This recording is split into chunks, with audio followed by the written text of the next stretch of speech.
اندھیرے، ایک خبر کا اندھیرا ہوگا اور ایک جس دن حساب کتاب ہوگا وہ اندھیرا ہوگا، اور ان دو اندھیروں کو دور کرنے کے لیے اللہ حضرت موسیٰ سے کہا کہ میں ان کو قرآن دوں گا اور ان کو رمضان دوں گا۔ حضرت موسیٰ عرض کریں یا اللہ تو مجھے اس میں کیوں نہیں پیدا کر دیتا؟ تو اللہ فرمایا کہ نہیں موسیٰ علیہ السلام صلی اللہ عرض کرے گا کہ وہ بہت بعد میں آنے والی امت ہے۔ میرے عزیز دوستوں اور بزرگوں، خبر کا اندھیرا، حشر کے میدان کا اندھیرا کیسے دور ہوگا؟ اللہ حضرت موسیٰ سے عرض فرما رہا ہے کہ قرآن سے اور رمضان سے اندھیرے دور ہوں گے۔ مجھے یہاں پر امام احمد بن حنبل رحمۃ اللہ علیہ کا واقعہ یاد آ رہا ہے کہ امام احمد بن حنبل رحمۃ اللہ علیہ خواب میں اللہ سے پوچھتے ہیں کہ یا اللہ تجھ سے قریب ہونے کی سب سے بہترین عبادت کیا ہے؟ تیرے مقرب بندوں کی بہترین عبادت کیا ہے؟ تو آواز آتی ہے کہ جو قرآن کی تلاوت کرتا ہے۔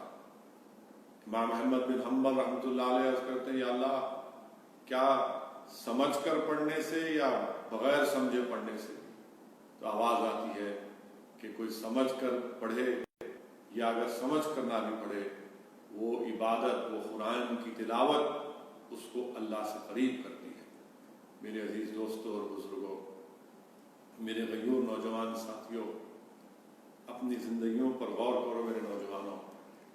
تم قوم اور ملت کا مستقبل ہو میرے نوجوان ساتھیوں، میرے نوجوان بھائیوں اور بہنوں، تم قوم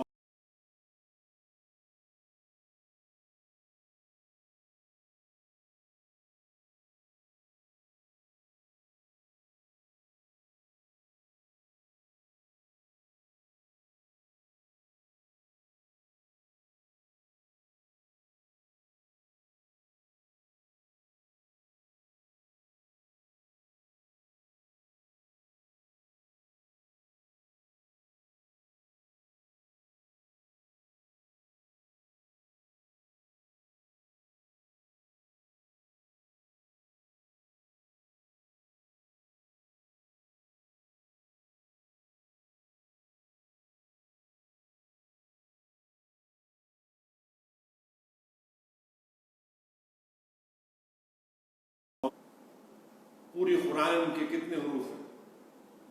میں آپ سے عرض کر رہا ہوں کہ اس کو بھی یاد کر لو۔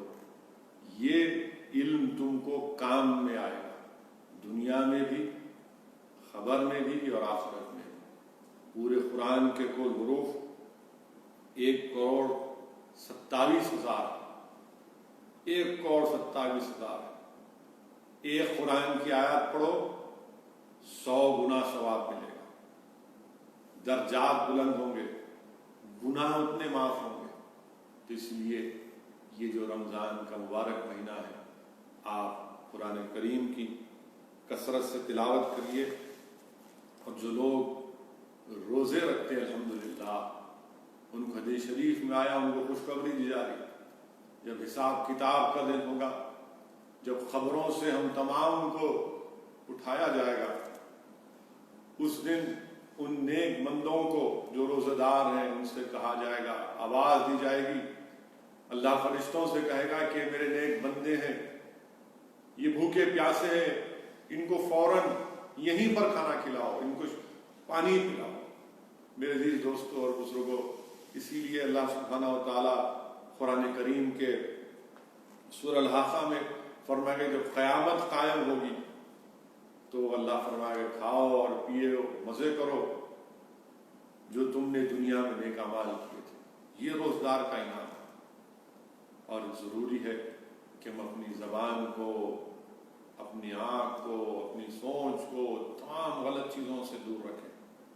روزہ حدیث شریف میں آیا، میں نے علماء کی زبانوں سے سنا، ان کے پیر کے پاس بیٹھ کر کے صرف کھانا نہیں کھانا 15 گھنٹے کے لیے، پانی نہیں پینا 15 گھنٹے کے لیے روزہ نہیں ہے۔ روزے کا مطلب یہ ہے، روزہ کیا ہے؟ ڈھال ہے، اور ڈھال کیا ہے؟ نفس کشی ہے، کہ آپ اپنے آنکھ کو بھی غلط چیزوں کی طرف نہ دیکھیں۔ اگر سیل فون ہے تو نیوز کی حد تک، یا پھر قرآن کریم کی تلاوت کے حد تک، مگر اگر آپ وہی پرانی روش پر ہیں تو پھر میرے بھائی کیسے ہوگا؟ آج ہم دیکھتے ہیں کہ حیدرآباد میں افسوس کے ساتھ کہنا پڑتا ہے کہ ایک شخص ایک دلت لڑکی سے جا کر اس پر حملہ کرتا ہے۔ رمضان کا مہینہ ہے، نام اتنا بڑا نام اور کام اتنا بڑا گندا، اور وہ بھی مبارک مہینے میں۔ اس شخص کو اتنا بھی لحاظ خیال نہیں آیا کہ بھائی جس مہینے میں جہنم کے دروازوں کو بند کر دیا گیا، شیاطین کو جکڑ دیا گیا، جنت کے دروازے کھول دیے گئے ہیں، اللہ کی رحمت جوش میں ہے، مگر اس کے باوجود بھی یہ شخص ایک دلت لڑکی پر جا کر حملہ کرتا ہے۔ افسوس کی بات ہے، شرمندگی ہوتی ہے کہ ایسی حرکت اس ماہ مبارک میں بھی ہو سکتی ہے۔ مجلس اتحاد المسلمین، ان لوگوں سے ہمارا کوئی تعلق ہے نہ کبھی رہے گا۔ مجلس اتحاد المسلمین کے تعلق سے مخالفین کہتے ہیں کہ یہ کون ہے؟ ہمارا ان سے کوئی تعلق نہیں ہے۔ ہمارے رکن اسمبلی نے اس دلت خاندان کے ساتھ ان سے ملاقات کی اور اس کی مذمت کی، اور انشاءاللہ تعالی ہم پوری کوشش کریں گے کہ ہماری اس دلت بہن کو انصاف مل سکے۔ جو شخص اس طرح کی حرکت کرتا ہے یہ انسان کہلانے کی ولایت نہیں۔ دوسری بات، اعظم پورہ حیدرآباد میں دو مسلمان کسی پیسوں کے اوپر لڑ کر ایک قتل کر دیا، چاقوؤں سے مار لیا۔ میرے عزیز دوستوں اور بزرگوں، کیسی زندگی تم گزار رہے ہو؟ شیطان کو جکڑ دیا گیا، مگر تمہاری فطرت میں جو شیطانیت باقی ہے وہ اس مبارک مہینے میں بھی تم شیطانیت پر اترتے ہو۔ افسوس کی بات ہے، افسوس کی بات ہے کہ دلت لڑکی پر اس پر حملہ کرنا، اس کو سیکشل اسالٹ کرنا، اور پھر دو لڑتے ہیں مسلمان پیسوں کے لیے۔ کہاں جا رہے ہو میرے بھائی؟ کیا جواب دو گے؟ ایک دن مرنا ہے، یاد رکھو۔ ہر چیز کا جواب دینا ہے اللہ کی بارگاہ میں۔ یہ افسوسناک واقعات ہم کو شرمندہ کرتے ہیں۔ میرے عزیز دوستوں اور بزرگوں، حدیث شریف میں آیا، حدیث قدسی ہے، اللہ کے رسول صلی اللہ علیہ وسلم نے فرمایا کہ اللہ فرماتا ہے جو بندہ میرے لیے روزہ رکھتا ہے میں اس کو تندرست رکھوں گا۔ تو ہمارے بعض نوجوان جو ابھی روزہ نہیں رکھے ہیں، میرے بھائی، آپ کی خوبصورتی میں، آپ کے اسمارٹنیس میں کوئی فرق آنے والا نہیں۔ اللہ خود وعدہ فرما رہا ہے کہ اگر تم روزہ میرے رکھو گے تو میں تم کو تندرست رکھوں گا۔ تو اگر آپ روزہ نہیں رکھے ہیں تو آج رات سے نیت کریے تاکہ کل سے آپ اس ماہ مبارک میں پورے روزے رکھ سکیں۔ جیسا کہ میں نے آپ سے عرض کیا تھا کہ آج 17 رمضان ہے، اور 17 رمضان بڑی تاریخی دن ہے، تاریخی دن۔ آپ جانتے ہیں کہ ہجرت کے دوسرے سال روزے فرض ہوئے، اور اسی سال حق اور باطل کی پہلی جنگ بدر ہوئی۔ علماء کرام نے یہ فرمایا کہ اس کا پس منظر یہ ہے کہ بدر کے مقام پر ایک بدر بن حارث نامی شخص رہتا تھا، تو جگہ اس کے نام سے منسوب ہو گئی۔ شیخ عبداللہ محدث دہلوی ایک اور روایت لکھتے ہیں، شیخ عبداللہ محدث دہلوی رحمۃ اللہ علیہ لکھتے ہیں کہ اس جگہ پر ایک کنواں ہے، ایک کنواں تھا جس میں چاندنی رات کے دن بدر کامل یعنی چاند بڑا خوبصورت نظر آتا تھا، تو لوگ چاندنی رات میں اس کنویں کے پاس جا کر اس کنویں میں بدر کامل کو دیکھتے تھے، اسی لیے اس کا نام، اس مقام کا نام بدر پڑا۔ یہ اللہ کے رسول صلی اللہ علیہ وسلم کے غزوات میں سے ایک بہت ہی اہم اور بہت ہی خاص غزوہ ہے، اس لیے قرآن میں اس کو یوم الفرقان کہا گیا۔ وہ حق اور باطل کی کھلی فرق کا دن ہے، وہ مسلمان اور مشرکین کے درمیان میں کھلی فرق کا دن ہے، اسی لیے اس کو قرآن کریم میں یوم الفرقان کہا گیا۔ 17 رمضان کے دن اللہ سبحانہ و تعالیٰ نے ایک چھوٹی جماعت کو ایک بڑی طاقتور جماعت پر غلبہ عطا کیا۔ جنگ بدر کا پس منظر اگر آپ دیکھیں گے تو علماء کرام نے لکھا، بلکہ میں نے جامع نظامیہ کے ایک عظیم عالم دین کی کتاب میں پڑھا جو فرانس میں جا کر اپنی زندگی گزارے، جنہوں نے فرانس میں جا کر فرینچ زبان میں، یہ جامع نظامیہ کے عالم دین فرانس گئے اور فرینچ زبان میں قرآن کریم کا ترجمہ کیا۔ وہ اپنے ایک لیکچر میں یہ کہتے ہیں کہ جنگ بدر کا پس منظر بتاتے ہیں کہ جنگ بدر سے پہلے ہجرت ہوئی اور رسول اللہ صلی اللہ علیہ وسلم مکے سے مدینے کو ہجرت کیے، اب مکے میں صحابہ کرام پر بہت ظلم کیا گیا۔ کئی واقعات ہیں، اگر ہم سیرت کی کتابوں میں پڑھیں گے کیسے صدیق اکبر کو کعبے کے صحن میں آپ پر ظلم کیا گیا، کیسے صحابہ کرام پر حضرت بلال کو گرم ریت پر لٹا کر گرم پتھر رکھ دیے جاتے، کبھی حضرت بلال کے گلے میں رسی ڈال کر بچوں کے ہاتھ میں رسی دی جاتی، اللہ کے رسول صلی اللہ علیہ وسلم کو کیسی تکالیف دی گئی، صحابہ کرام کی جائیدادوں کو، ان کے مال کو، ان کے گھروں کو ضبط کر لیا گیا تھا، اور جب ہجرت کر کے مدینہ شریف کو گئے تو اللہ کے رسول صلی اللہ علیہ وسلم نے مدینے میں ایک سلطنت کو قائم کیا۔ اللہ کے رسول صلی اللہ علیہ وسلم نے ایک سلطنت کو قائم کیا اور تمام قبیلوں سے اللہ کے رسول صلی اللہ علیہ وسلم نے ان کو سمجھایا، سمجھوتے کیے، اور اس کے بعد اللہ کے رسول صلی اللہ علیہ وسلم رحمۃ اللہ علیہ نے کہا کہ مکے سے تجارت کا کام یمن کی طرف ہو سکتا ہے مگر شمال کی طرف نہیں، کہ جو تجارت کا مال مشرکین مکے سے لے کر جاتے تھے شام کی طرف، اللہ کے رسول صلی اللہ علیہ وسلم نے کہا کہ نہیں، یہ جو مدینے سے ہو کر راستہ جاتا ہے ہم آپ کو تجارت کا مال لے کے جانے نہیں دیں گے، کیونکہ اس کا پس منظر میں نے آپ کے سامنے بیان کیا۔ میرے عزیز دوستوں اور بزرگوں، مگر اس زمانے میں ایسے ہائی ویز نہیں تھے، کوئی جی پی ایس نہیں تھا، لوگ راستے سے چلے آتے تھے، مگر رسول اللہ صلی اللہ علیہ وسلم نے یہ فیصلہ لیا کہ تجارت کو روک دی جائے گی، معاشی طور پر ان کو بھی تنگی پیدا کی جائے گی، اور اللہ کے رسول صلی اللہ علیہ وسلم نے اپنے جاسوسوں کو ان راستوں پر بھیجایا کہ دیکھو کہ مکے سے کوئی تجارت کا قافلہ تو نہیں جا رہا ہے شام کی طرف۔ اللہ کے رسول صلی اللہ علیہ وسلم کو معلوم ہوا کہ کثیر سامان کے ساتھ ایک قافلہ جا چکا ہے اور وہ واپس مکے کو آ رہا ہے۔ اللہ کے رسول صلی اللہ علیہ وسلم نے فوراً صحابہ کرام کو بتایا کہ دیکھو اگر یہ قافلہ جو تجارت کا مال لے کر اگر مکے کو پہنچے گا تو اسلام اور مسلمانوں کے خلاف اور تکالیف کے منصوبے بنائے جائیں گے، اس کو روکنا ہے۔ رسول اللہ صلی اللہ علیہ وسلم نے صحابہ کرام کو حکم دیا کہ چلیے نکلو اپنے گھروں سے، اللہ سلامت درجات کو بلندی فرمائے۔ صحابہ کرام نے، لاکھوں سلام والے صحابہ کرام، وہ فوراً اپنے گھروں سے نکلے۔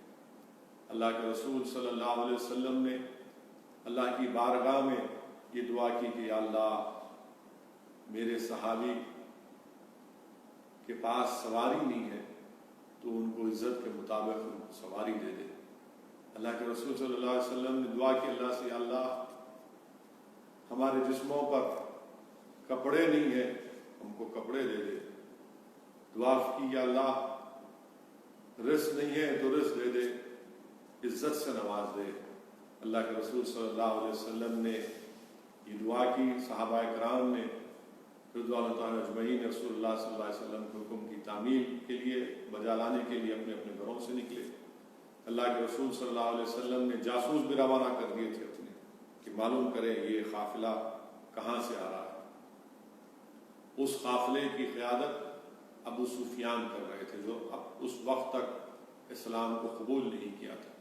اللہ کے رسول صلی اللہ علیہ وسلم نے بدر سے آگے 2 پہاڑیوں کے درمیان میں وہاں پر رکے تھے، اور پھر ابو سفیان کو بھی معلوم ہو گیا تھا کہ محمد صلی اللہ علیہ وسلم کے جاسوس ہمارا تعاقب کر رہے ہیں۔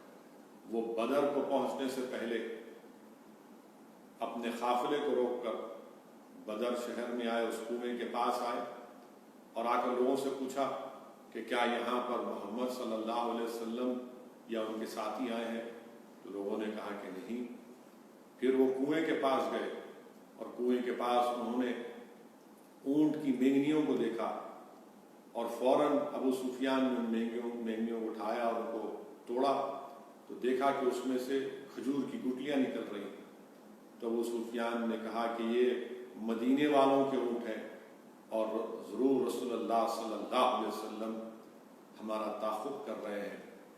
ابو سفیان نے فوراً ساحلی راستے سے اپنے قافلے کو لے کر نکلے، مگر اس سے پہلے وہ ایک زمزم غفاری ایک شخص کو تیز رفتار اونٹ پر بٹھا کر اس کو مکے کی طرف روانہ کیا اور کہا کہ جاؤ اور جا کر مکے میں اہل قریش کو، مشرکین کو بتا دو کہ محمد صلی اللہ علیہ وسلم ہمارا راستہ روکنے کے لیے نکل پڑے ہیں۔